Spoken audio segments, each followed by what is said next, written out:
Hello and welcome to the behind the scenes featurette for my second car chase movie in BeamNG. This one is a direct tribute to my favorite old car chase movie, the 1971 cult classic Vanishing Point. The movie is an examination of free will, counterculture, and existentialism, though as a kid I loved it simply because of the car chases and, most importantly, the 1970 Dodge Challenger. The rest would all come later, as an adult, when I could appreciate things like that a little more, but even to this day, the 70 Challenger is still my favorite muscle car of all time, and I get a great kick rewatching the movie and just seeing it get hammered around the desert. In my first BeamNG movie, I made references to many old car chase movies, but my main tribute really ended up being to Vanishing Point, what with the white Dodge and the anti-hero dying at the end.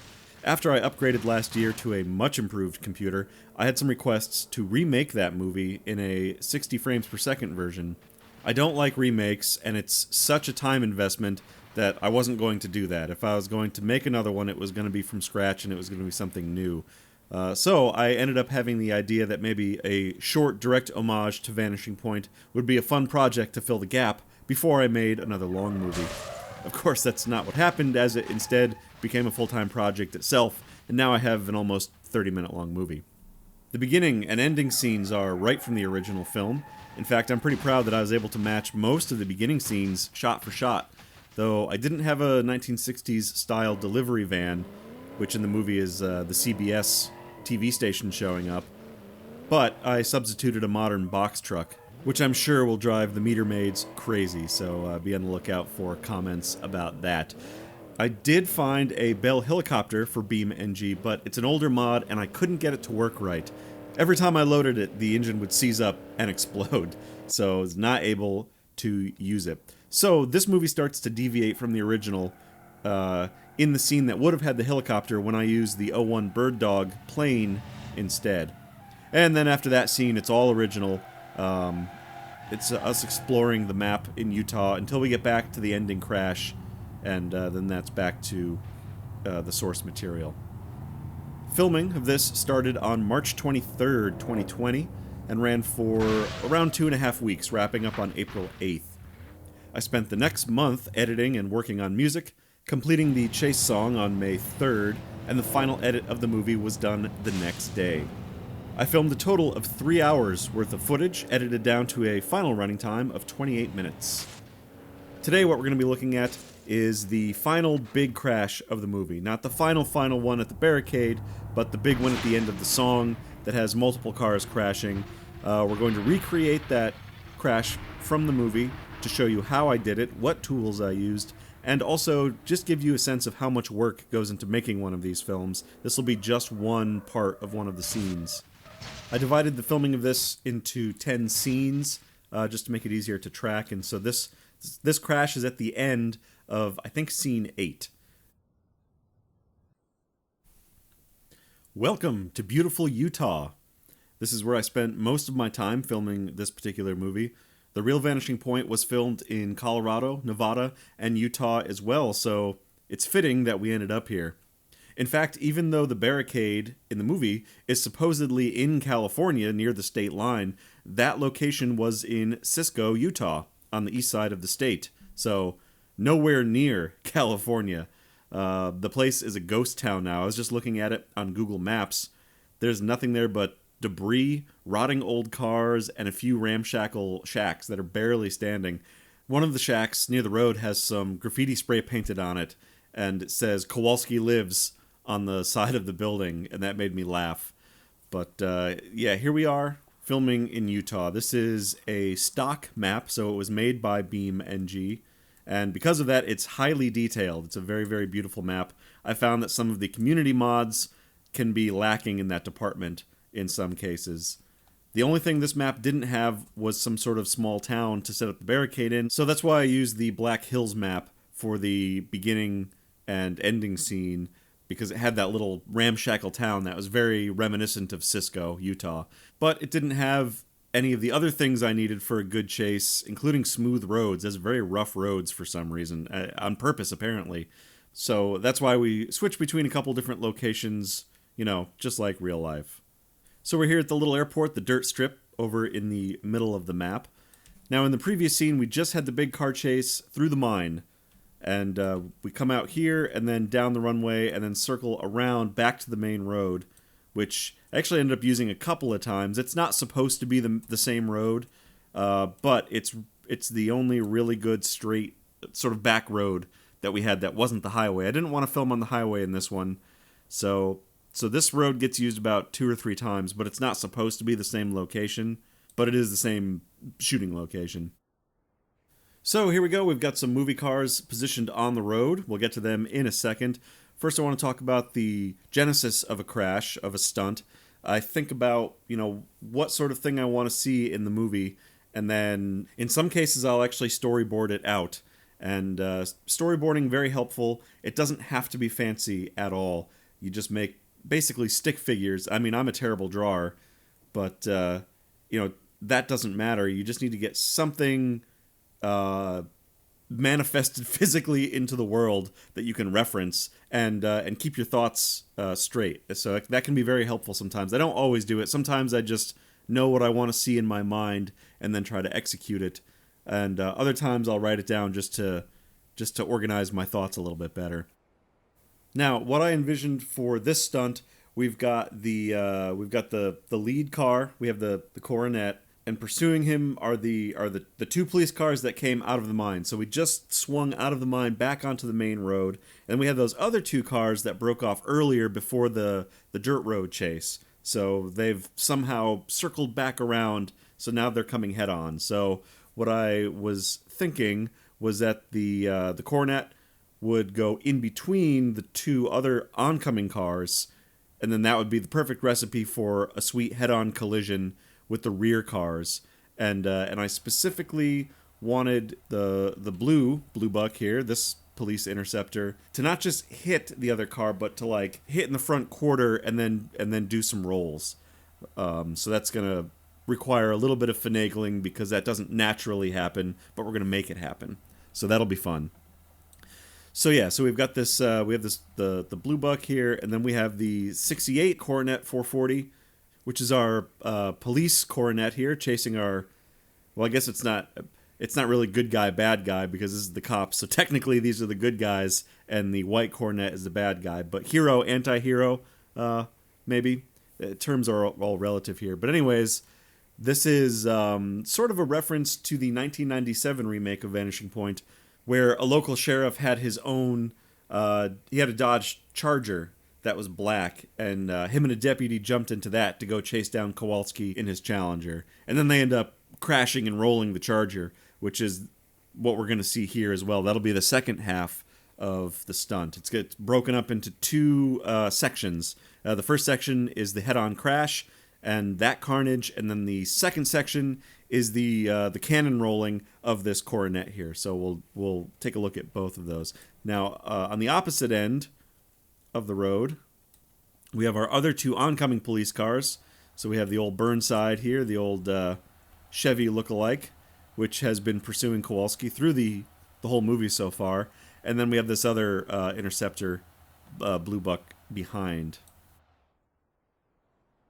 Okay, so the first thing that we're going to be doing is going to be setting up our AI pathing for these police cars. Now, there's a couple of ways to get cars to chase you or make them behave certain ways in the game, and I use a couple of different methods, but in this particular stunt, because I needed precision, I used the AI pathing tool, and we'll show that in just a second. But to begin with, if you go over here, press escape and go to your, what is it called? Customize UI apps. Click on that, and then you can bring up these various apps that you see here in case you don't know what they are. And the 2 that I have up here is the replay app, which is what I am going to need to record all this, and then the AI control app. And then some other ones. These are all customizable, but these are the 2 that I have up that are important. And so one of the ways, the easy way, but less precise way to get the cop cars or just, other cars to chase you is here in the AI control app. And you can basically set them to chase. It's now ready to go, and it's looking for a target. So you can come down here and you select a target. And away he goes. So he's now homing in on that target. We can do a couple of different things. We can set the route speed, limiting or setting the speed that he's going. We can tell him to stay in the lane or not. The risk, this adjusts how aggressive the driver is in pursuing the target. And this coefficient of drivability is going to adjust how much friction that they have in the wheels.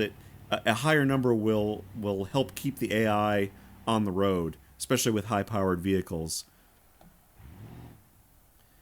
And he's just bumping in here, so you can stop that. That's pretty standard. I think a lot of people are very aware of that. That's not a surprise.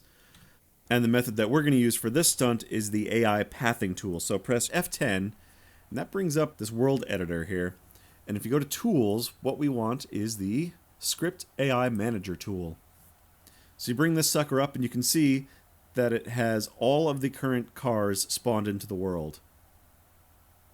And you can see this one's highlighted, so this is the Burnside that we're currently in. Oh, so what I want to do, I want to pause it. Oh, I got to get out. Oh, it is paused. Okay. So the game is paused. And what we're going to want to do, you can see over here, we've got some record and some save options and to play. What we're going to be doing here is going to be recording several tracks, almost like in a song. So we're going to have a multi-track project, except it's going to be these AI paths. So let's start with the Burnside. We record. It's now recording. Let's get out of this. So we'll keep it in arcade gearbox. That's just going to make it simple because I'm going to unpause and immediately want to start going. And that's going to be important for timing all the AI later. So we are in pause. We're ready to go. And there we go. We're off.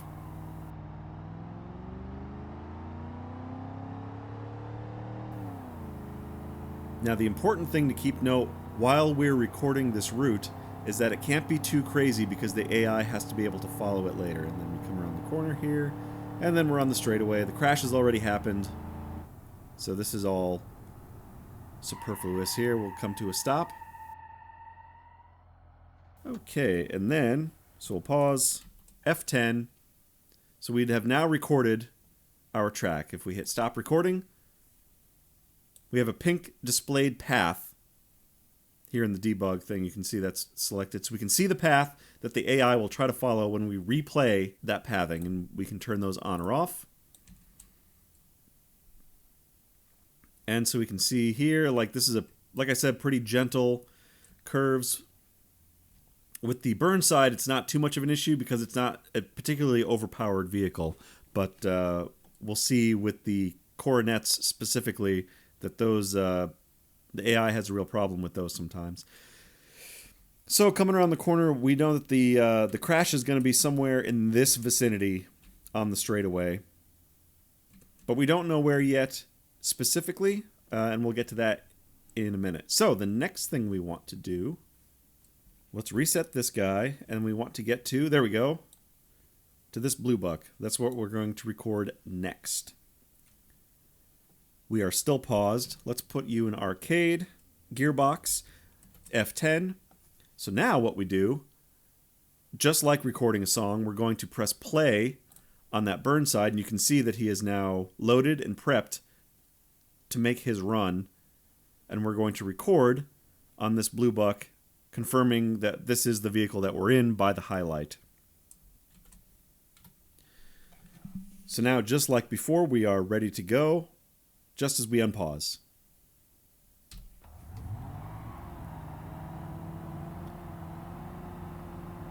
So now the trick with this is we want to maintain that spacing with the other vehicle, staying just abreast of it.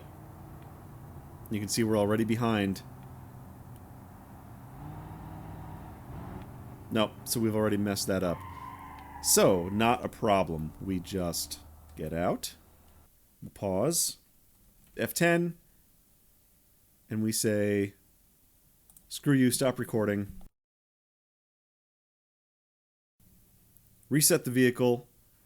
Restart the replay on the Burnside.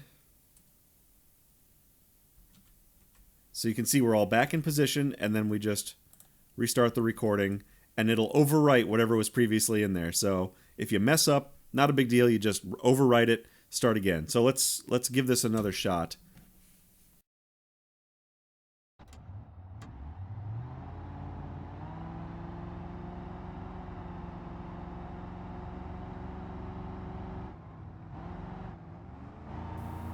We're sort of right where we need to be. We gotta leave space. Shit.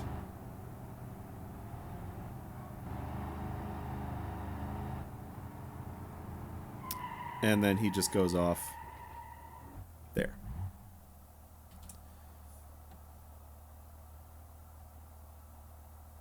And we stop. Oh, we have to stop him too. Okay, so this more box that we have here, these are important because this is something that I want to turn off.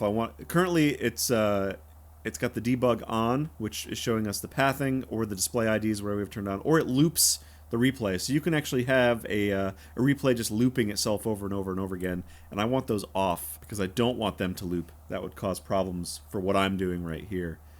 Okay. So now, let's pause. Let's play both replays and check our pathing and see if I actually left myself room for a car to get through. Because I'm afraid I did not.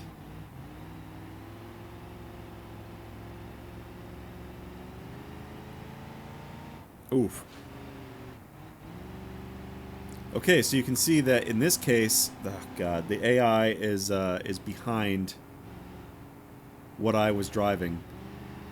So this is an important distinction, is that the AI pathing is not replaying exactly how you drove, it's following the path that you laid down. So there is a difference there. You have to be mindful, like I said, when you're making the path, that it's going to be something that the AI can follow with the vehicle that is currently selected.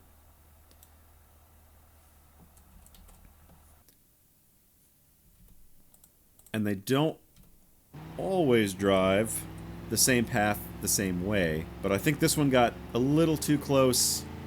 Yeah, it looks like he's going to hit that rail every time. Okay, so we're going to re-record this.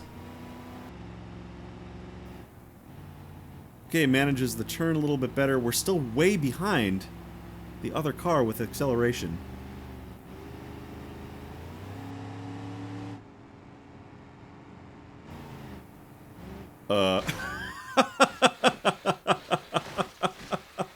Okay. Well done. We're staying pretty close together this time. He's getting out ahead just a bit.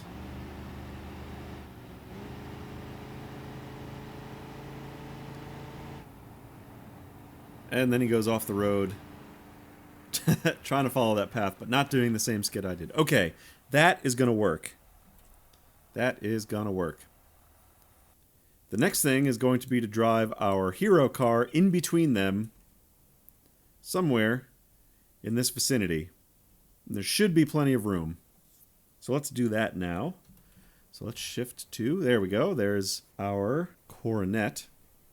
Now that we're in the coronet, just take a look at our vehicle config real quick in case anyone is curious about what sort of parts we're running under the hood here. So it's mostly stock. I'm purposely running the vehicle fairly stock. Really the only changes that I have made are in the suspension areas. So first of all, rear and front suspension, I gave it race shocks and sway bars. That's really the main thing. I haven't lowered the ride height at all because I don't like how that changes the look. I like to keep it nice and high, and for stunt driving you want a noticeable amount of body roll. You don't really want it to be sticking to the road because then it makes the cars look less exciting.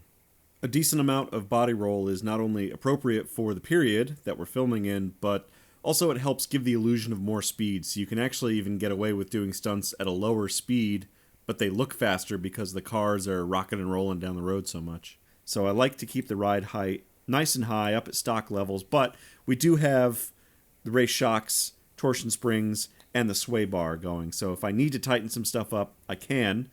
In the rear suspension, same thing. We've got the rear shocks, leaf springs, and finally we've got traction bars installed and a race limited slip differential in the back. So the reason I came in here is because I'm going to swap out the engine. I filmed most of the whole movie when I'm driving the car myself with the 440 cubic inch plant in it. But it's a little much for the AI to handle. It tends to spin out a lot. It doesn't have the traction necessary or the throttle control necessary to keep traction and to keep the car straight. So we're going to downgrade that to the 383, which the AI finds a little more manageable. Oh, it's the blue block, apparently. Oh, the other thing that I do, we're going to go to tuning. I'm going to go in and adjust my tire pressures to try to stabilize this car a little bit more for the AI. I typically run with the back tires about a pound or two higher than the front tires because this helps stabilize the car. It reduces oversteer.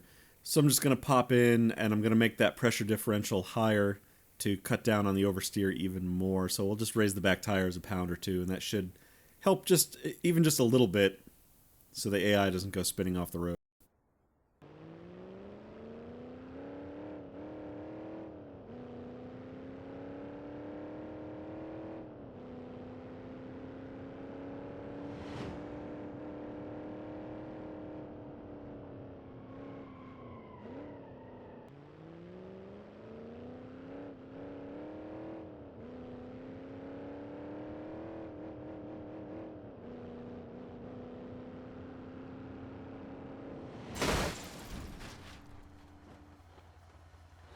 So there we are, that's all of our AI cars programmed to hopefully get through the stunt. Now the key thing to make it work is the fact that I'm going to be driving the pursuing blue buck here, the light blue police car.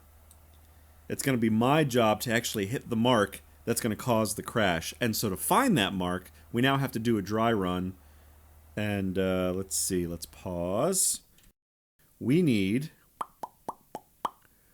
What do we need? We need the burn side to run because we need to see where we're going to collide with it. And then just for pacing purposes, let's make... Oh shit, which coronet? It's this coronet. There we go, that's the white one. So let's just run these two vehicles because these are the only ones we need right now. Put this in... I guess it doesn't actually matter what gearbox we're in now. We'll just put it in realistic for now.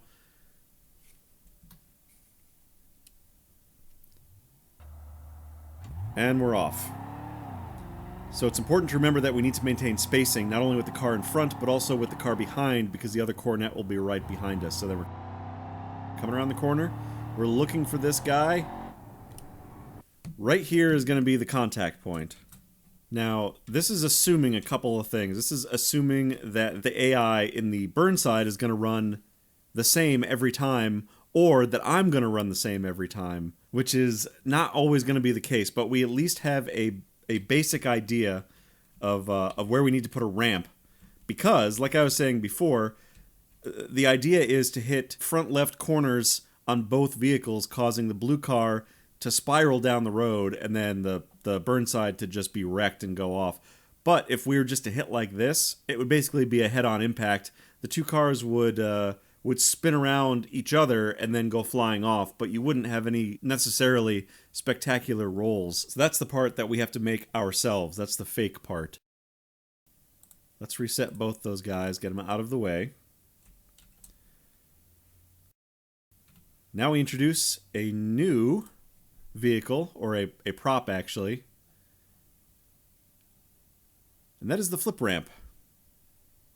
We want a medium flip ramp. Spawn new. Okay, flip ramp is in position.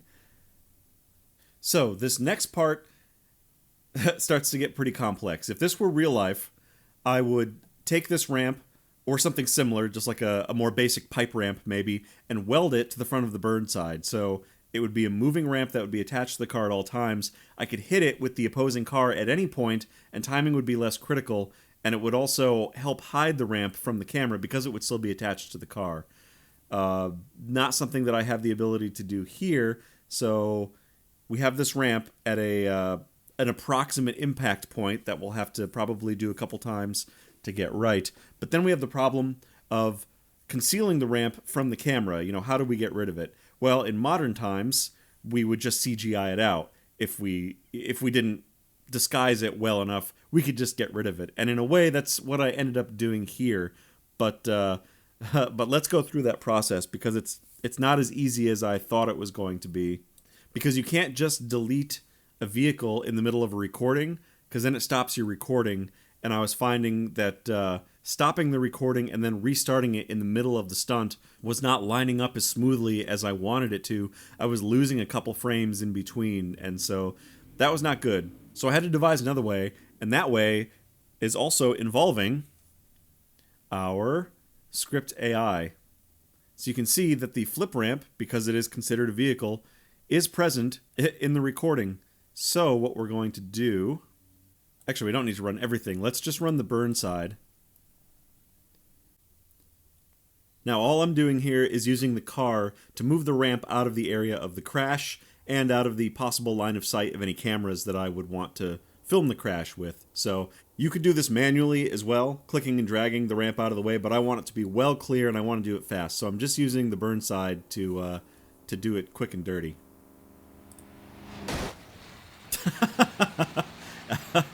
Oh man, that's exactly what I wish it would do all the time. So now the ramp is safely off to the side of the road, and what we want to do is set it up so that the replay moves the ramp to this location from where it starts. So to do that, we just hit record for just a moment. Literally just a few seconds is fine. I'm going to go to the More button and turn off loop. So it's not going to loop. So now we have a location that this ramp is going to teleport to when we press play on its replay. And if we press home or the R button right now to reset the physics, it'll travel back to its spawn point where we originally put it, which is right in the that specific location that we calculated for the crash. And then if we press play on the replay, we confirm that it does indeed move the ramp back over to that off-camera space, clear of the road. So that means that we are finally ready to go after all this setup. It's time to actually get down to trying to perform the stunt. So the whole complex chain of events, if we take a look at our AI script manager here, okay, is we're going to play all the recordings except the flip ramp, and then we're going to be driving the one blue buck, aiming for this point, to then impact it right in front of the burn side. At that point, we pause the game, we press play on the flip ramp, moving it off into the ether so it's well clear of the crash, so it will appear as if it's been removed and will disappear. And then at that point, we'll also probably stop some of the other recordings so that the AI doesn't keep trying to drive the stricken cars. So now we're ready to go and try to get this stunt to work, and we may have to do it a couple of times or a bunch of times, but it's all about timing, and unfortunately it's not as precise as you could make it in the real world with stunt professionals, and also, like I said, maybe putting the ramp attached to the other car where we're trying to hit a very specific target at a specific time, and the AI drivers are unrelenting. They're not going to adjust to try to hit that ramp. They're not going to work with us, you know what I mean? So the last two things we have to do, we have to start the recording up here in the recording box, or in the replay box. So there we go, we're now recording. And the final thing, which is such a tedious thing to remember that I often don't, but that is to turn on all of the rotating beacons on the police cars. Every time you reset the car, that has to get turned back on. And I don't bother with the sirens because it doesn't translate through the replays. The replay does not play back the sirens, or occasionally, if it does, they sound all glitchy and bad. So in order to ensure that I have clean sound, I just add them all in post. Okay, we're unpaused. All the vehicles are moving. We're maintaining our distance between the front car and the coronet behind us. Coming around the corner now, aiming for that impact point. There's our burn side. Here we go. And a heartbeat before the crash, we repause because there's a couple of important things that we need to do. First, I'm going to turn the game speed down to -8. Removing the ramp in the middle of this, especially after contact has been made, like once there's debris and a crash has occurred, the game gets real squirrely once you remove this ramp. The frame rates crash and like they're less than 10. They're like 5 frames per second sometimes. It's very strange, and I don't know exactly what's causing it, but I found that if I record at a -8, I can speed it back up to -2 in the replays, and it actually looks good. but playing it at full speed, you can still see how it's dropping frames. The next thing we're going to do is we're going to nudge time forward just a hair because I want our car to be further up the ramp before we remove it to make sure that we have the correct spin on the vehicle to keep it rolling. So we're just going to unpause and then pause again. Oh yeah, look at that. There we go. We have destroyed both vehicles. We are actually clear of the ramp, so now this is going to be perfect. The rotational energy has already been imparted to the blue buck, so she's just going to keep rolling already. So what we're going to do now is we're going to go into our AI scripting tool, and I'm going to play the flip ramp.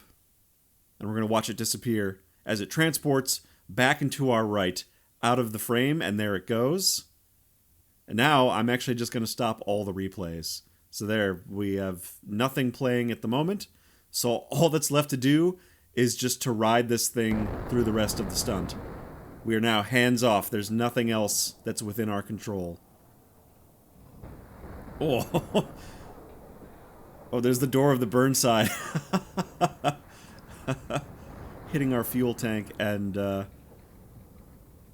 looks like we're not going to get more than one roll out of this. We're just sliding on our roof. And I'm maintaining that slow motion all the way through the time period that I think that I might be filming the car, just to make sure that there's no wonky things happening later when I'm trying to play it back. And then once I think I'm safe, we return it back to full speed and end the recording. So this whole thing took about 35 seconds. Okay, we're going to stop the recording, and then we're going to watch it through to make sure it worked. And actually, let's go in. We'll turn off the trails. We don't need the pathing. We don't need to view it anymore, so that can get turned off.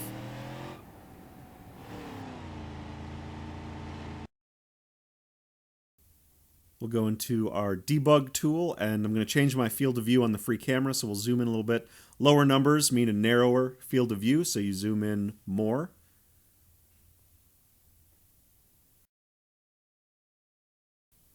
And there we go. There's the impact. You can see the ramp was in there for just a second and then disappeared as our car started to flip around.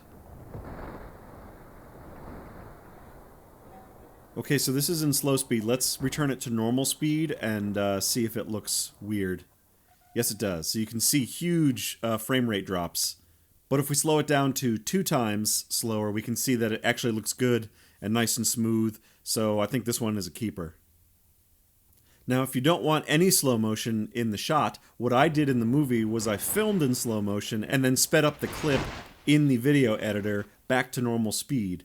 But if you do that, now you're going to need another source for your sound. So you could either record all the sounds individually and put them together that way, or what I did was I refilmed the scene at normal game speed just to capture the sound from it. Didn't use the video because it was all spotty, but I took the sound. As for cameras while filming, you have a couple of options there as well. You can manually track things, which I do a lot of that, but that doesn't always look so great. There's some jumpiness sometimes, or you can't quite get it to do what you want. There is another option, and it takes a little more time to do, so maybe it's not always time efficient, but it is very precise. So if you press F10, we go back into our world editor, but this time, instead of going to Tools, scroll over to the button in the top menu there. That's the camera with the little movement lines around it. This is our camera path editor. So it opens up with a clean slate. Click on New to start a new camera path, or you can click Load to bring up an old one and then edit it. That's what I do. I just sort of reuse the same one over and over again. We click on Link to Current Replay and then ensure that it is the one that is currently loaded. So once it's linked, then you can hit the replay controls, go back and forth to ensure that it is the link that you're in, because otherwise you'll be putting camera markers in some other replay that you're not even watching. So now that we're linked to the replay, I'm going to move the camera to the first spot that I want to start this run. And then I click on Add Marker, and that adds a new camera to the list. Which, I just realized already had 2 other ones from whatever I was filming last. So let's just get rid of those. And actually, let's, I don't know which one is the one I just put in. So let's get rid of all 3, and we'll start fresh. So we'll add a new marker. So camera number 1 is right here. It's this current position. We could opt to track the player vehicle if we wanted to, but I'm going to do this one just manually for the moment. Then we just keep advancing the replay forward, and I'm going to keep adding cameras, new markers, along the path of the car. We're going to do a moving, like a diagonal side dolly that follows the car through the roll.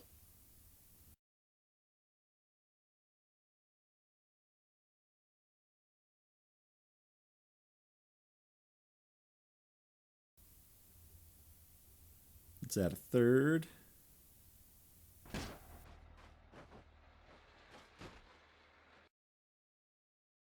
So the pathing tool is recording the location of the camera as well as the direction it's pointing and its field of view, and you can adjust that here for each individual camera in the menu. Otherwise, it's set to whatever you have the free camera at already, which for me was 45 degrees. So now I've added 4 camera positions. I'm going to press the play button, and it's now going to link the replay to the specific camera movements. There we go, and so that's what it looks like, and you can see that was at full speed. We are dropping all sorts of frames, so I slow it down a little bit, and it looks a little smoother.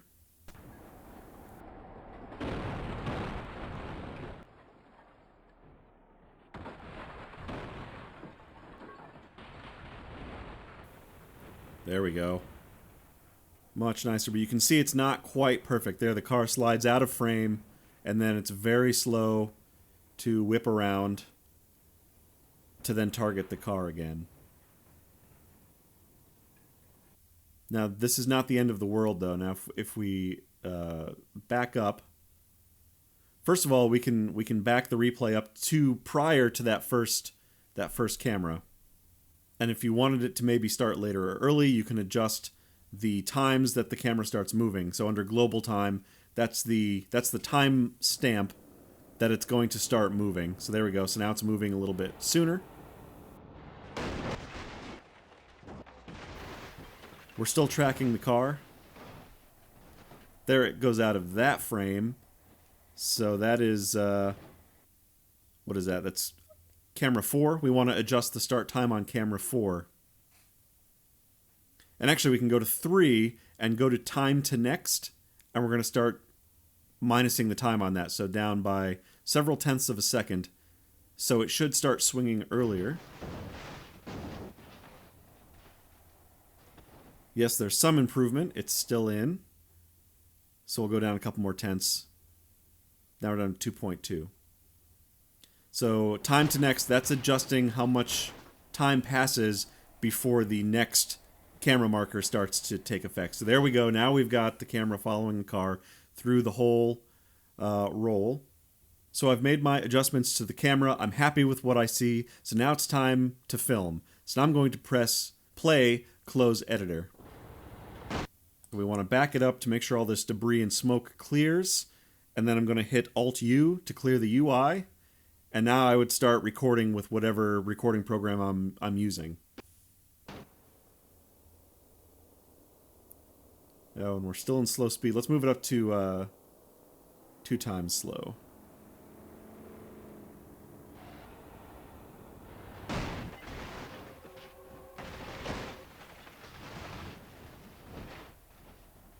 And there we go. That's a take. So that is a demonstration of how to use the camera path editor to capture the action in your replays. Now maybe you don't want to position the angles of the cameras manually. Let's go back in and we'll track the vehicle this time. So let's start from scratch. Let's delete all these other cameras. We'll keep number 1. So we'll start in the same position, but now I'm going to click on Track Player Vehicle. Then we advance the replay, and we really only need like 2 cameras for this.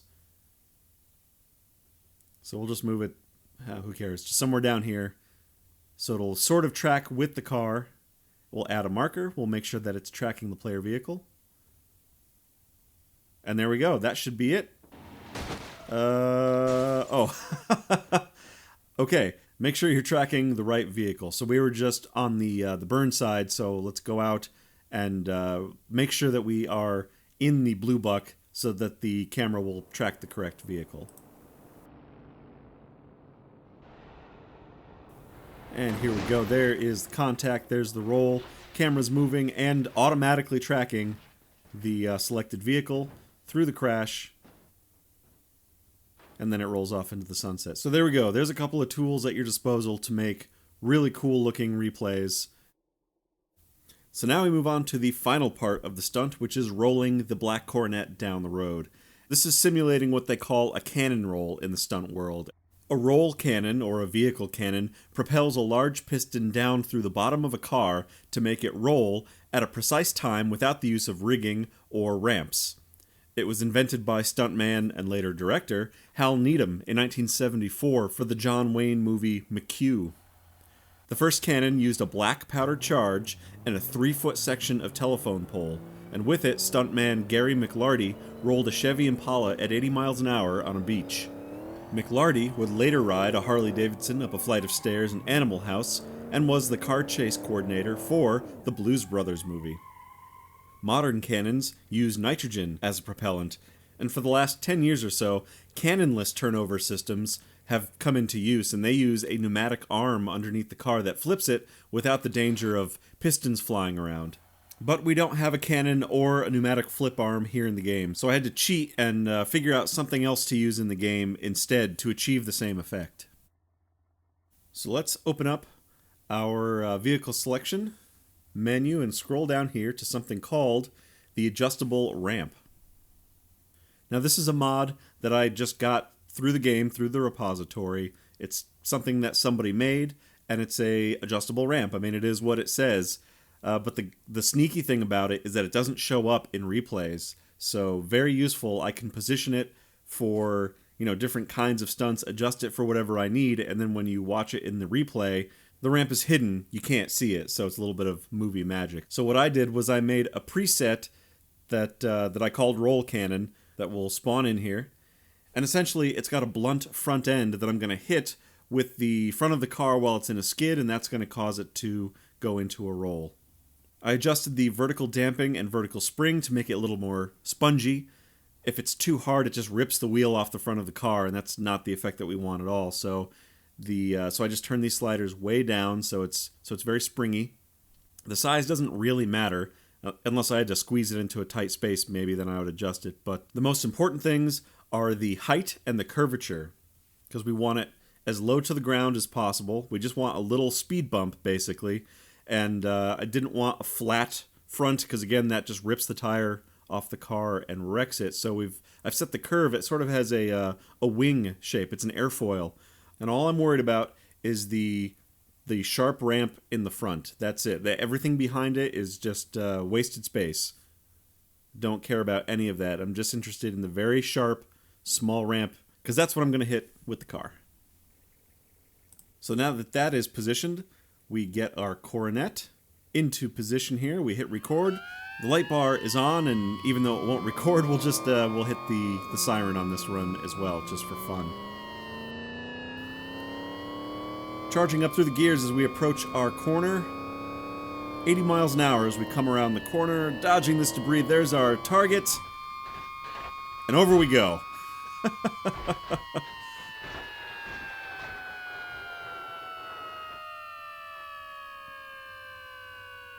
There we have it. That is the inside view of a makeshift roll cannon here in BeamNG. Now you saw that I didn't quite hit the ramp with the angle that I wanted.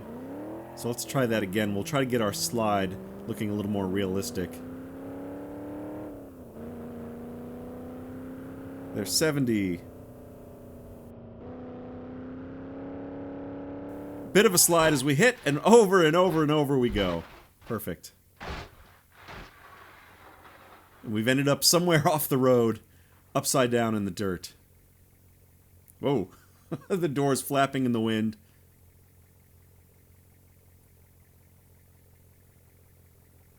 And the car is just mashed. I suspect I probably hit those rocks back there. Okay, one more time for good measure, and this time let's add a little sparkle to it. What happens to cars in Hollywood when they roll over? That's right, they inexplicably explode. So let's add that this time out. We come around the corner. There's our target. Down to 4 times slower. slide, turn into the ramp, and then we'll pause. Oop, that's... what am I looking for? Wrong menu. Fun stuff. Boom.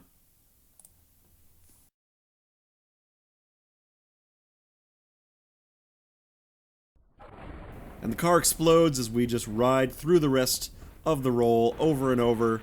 Oh, God! And it hit those rocks again. Those rocks are what propelled the Coronet crazily into the air in the actual movie. Completely unexpected. I was just doing this. I was just trying to get a rollover of multiple times, and we ended up hitting one of the rocks, and it acted as a second ramp and shot the car up into the air.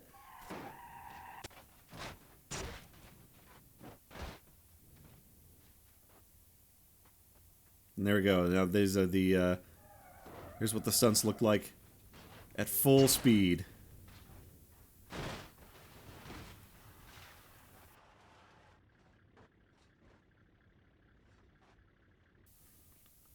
And for the final shot, let's get a little more practice in with our camera path tool. So we've got it open. Let's delete our old camera angles from the old thing, and we're going to link path to current replay to make sure that we're on the right one. And using the slider, we can see that we are. We'll move the position to the final crash, and we'll add a marker starting right here. Here's camera 1. And again, we're just going to do a dolly slide following the camera, and I'm just going to throw in a bunch of random cameras here, just shooting from the hip. Hopefully we'll come up with something that looks cool. Here's camera 2.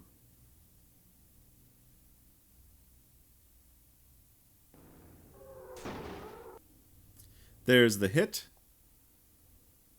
on the ramp, which again, like I said, you can't see the ramp, but you can see the car reacting to it. So it looks like maybe we have fired a roll cannon.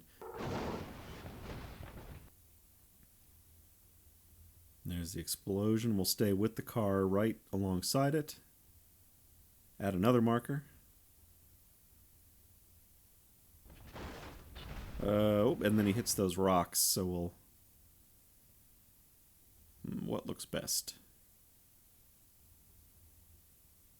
Well, let's add one here. Then he just spins off into the grass right here next to the road. Yeah, that's it. That's as far as he's going. So where do we put? Boo. Maybe we'll let it run out a little bit into the distance. Let's just double check that, and we'll add marker 6 and press play.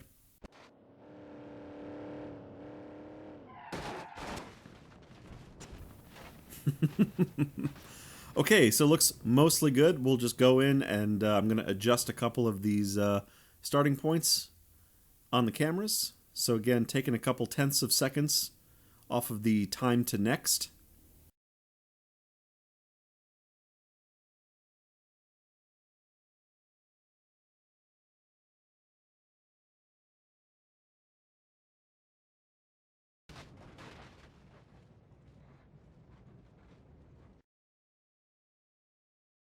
And there we go. We are ready for the final shot. So we're going to press play, close out the editor.